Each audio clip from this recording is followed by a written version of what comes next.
sekali ketemu kawan bisnis hari ini.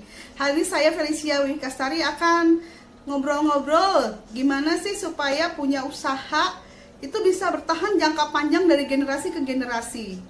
Jadi tuh awalnya ketertarikan saya ngebahas permasalahan usaha jangka panjang ini adalah waktu saya menjadi panitia interview di rekrutmen Himpunan Pengusaha Muda Indonesia Jakarta.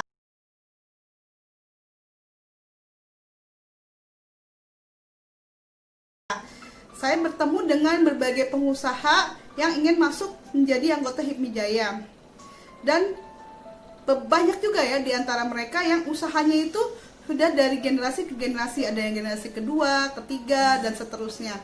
Dan ini menarik sekali buat saya. Banyak pengusaha yang ingin mewariskan usahanya, ingin usahanya jangka panjang, bisa dinikmatin anak cucunya. Bagaimanakah ini bisa diwujudkan oleh pengusaha-pengusaha yang bisa juga saya pikir mensejahterakan Indonesia jika usaha ini jangka panjang dan juga memberi manfaat bagi para pekerja-pekerja dan juga produk-produknya dirasakan oleh masyarakat Indonesia bahkan di luar negeri. Namun problemnya saya pikir adalah survival rate dari usaha yang sangat rendah. Saya mendapatkan, saya share dulu ya datanya ya. Saya mendapatkan statistik dari US Bureau Labor Statistics. Penelitian Bureau Labor Statistics Amerika Serikat, 20% usaha gagal dalam 2 tahun pertama dibuka. Hanya 25% yang bisa survive atau bertahan atau buka dalam waktu 15 tahun atau lebih. Sayang sekali sebenarnya. Nah, saya pengen sharing hari ini mengenai pattern yang ditemukan oleh Bank of Korea tahun 2008 mengenai perusahaan-perusahaan berusia ratusan tahun, bahkan mungkin ada yang ribuan tahun ya. Jadi saya pengen sharing ini, apakah kita bisa mendapatkan sesuatu untuk kita pelajarin sehingga kita memiliki usaha yang bisa bertahan jangka waktu yang lama. Tapi ini bukan hanya ini aja, saya pikir saya harus menggalinya lebih dalam segmen-segmen lain selain based on penelitian dari Bank of Korea tahun 2008 ini. Saya sharing aja ya mengenai penelitian ini. Mulai dari peringkat ketiga ya. Di peringkat ketiga ada industri snack. Dari industri snack yang bertahan lama adalah industri snack Kastner. Ini merek Kastner dari Austria tahun 1559 dan sampai sekarang ini masih laku kelihatannya ya. Ini produknya juga kemasannya bagus-bagus sampai mungkin ini kemasan yang sekarang sepertinya. Jadi saya pikir semua orang pasti mengkonsumsi makanan ringan, baik itu cemilan dan lain-lain, pasti sangat dibutuhkan oleh masyarakat. Sehingga mungkin kalau pengen mulai usaha atau mungkin punya usaha di bidang snack, saya pikir sudah benar ya, tinggal bagaimana ditingkatkan. Mungkin saya akan share nanti untuk cara supaya usahanya lebih tahan lama seperti bagaimana. Tapi Anda sudah berada di industri yang tepat kalau memang sudah di industri snack.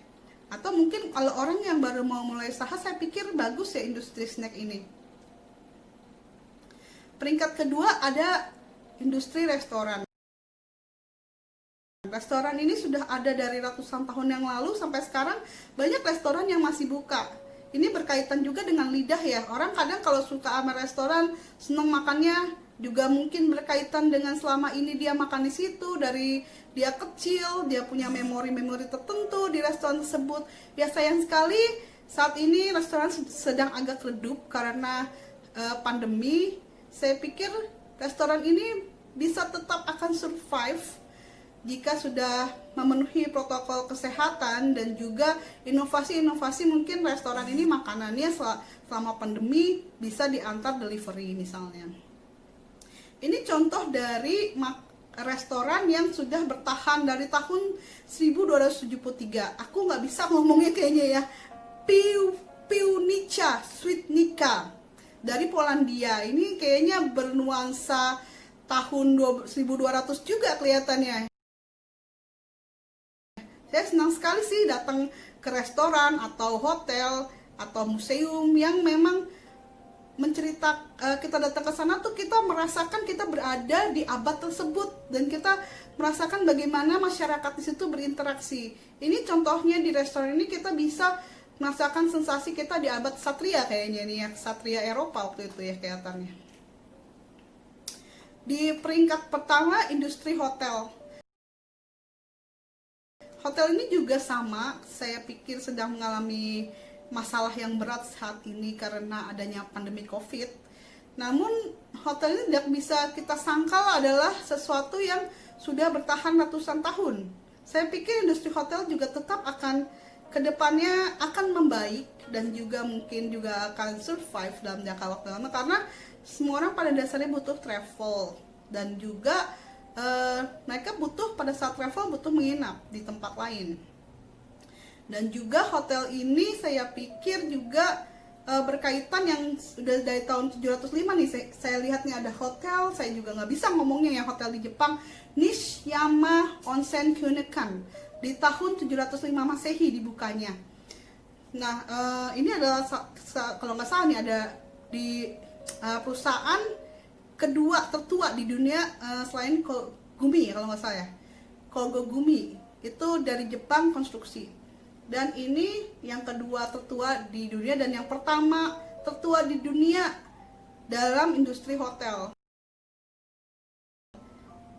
Jadi saya pikir hotel juga akan tetap bertahan di jangka waktu yang lama, mungkin nanti tahun-tahun berikutnya, hanya saja memang perlu inovasi tetap ya. Dari segi jumlah tenaga kerja, saya lihat di riset Bank of Korea ini adalah kebanyakan itu di peringkat pertama adalah jumlah tenaga kerjanya kurang dari 300 orang. Kenapa di 300 orang? Aku juga kurang paham nih kenapa Bank of Korea mentuliskannya di bawah 300. Mungkin dia terus di bawah 50 mungkin pilihan pertama, pilihan kedua di bawah 100, pilihan ketiga di bawah 300 dan seterusnya. Saya tidak tahu waktu itu gimana Bank of Korea bikin riset ini ya. Cuman yang jelas 89% dari perusahaan-perusahaan tertua ini di dunia ini adalah memiliki jumlah pekerja di bawah 300.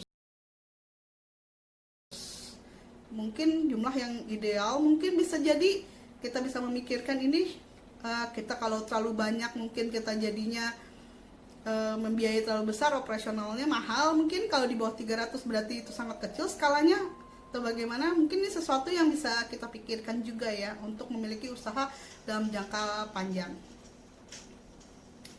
Yang ketiga menarik juga nih buat saya, yaitu berada di negara manakah usaha-usaha yang memiliki usia panjang ini. Sangat menarik sekali buat saya bahasan mengenai negara mana ini. Saya sebenarnya ada banyak ya, cuman saya hanya memberi ini 3 peringkat. Peringkat 3, juara 3 ya, juara 3, juara 2, juara 1-nya siapa sih? Yuk kita mulai dari juara 3. Juara 3-nya adalah di Belanda. Yang dilakukan di 41 negara oleh Bank of Korea mengenai perusahaan tertua di dunia. Dari 3.556 perusahaan, ada 4%-nya dari Belanda. Kedua adalah Jerman.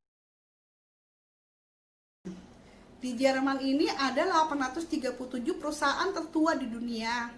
Dari 3.556 perusahaan yang tadi dari 41 negara. Itu adalah 15% dari total jumlah perusahaan tertua di dunia. Peringkat pertama, juara 1 ini ya, yaitu Jepang. Di Jepang ini ada 3.146 perusahaan atau 56% dari total.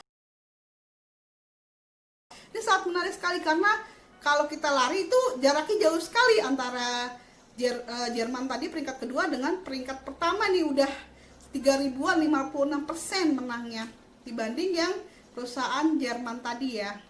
Jadi saya pikir perlu kita pelajarin apa yang dilakukan oleh perusahaan-perusahaan di Jepang ini, ataukah budayanya di Jepang yang mempengaruhi perusahaan-perusahaan ini bisa survive dalam jangka waktu yang panjang, bisa survive dalam jangka waktu yang panjang dan banyak jumlahnya.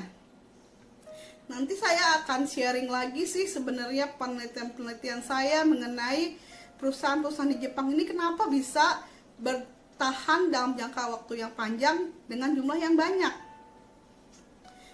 Mungkin teori saya adalah apakah mereka loyal terhadap brand lokal, apakah mereka menjaga tradisi, nilai-nilai apakah yang ditanamkan pada penerus-penerus usaha dari usaha yang berumur panjang ini.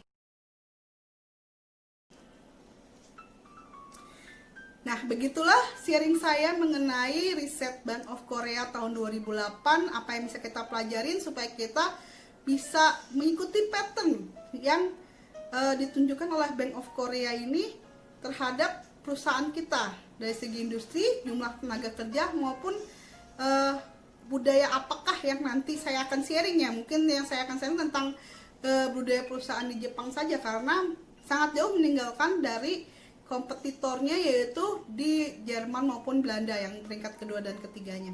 Sampai di sini pertemuan kita, mudah-mudahan bermanfaat.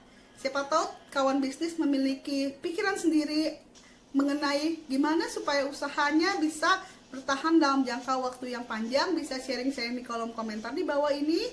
Kita bisa ngobrol-ngobrol dan diskusi.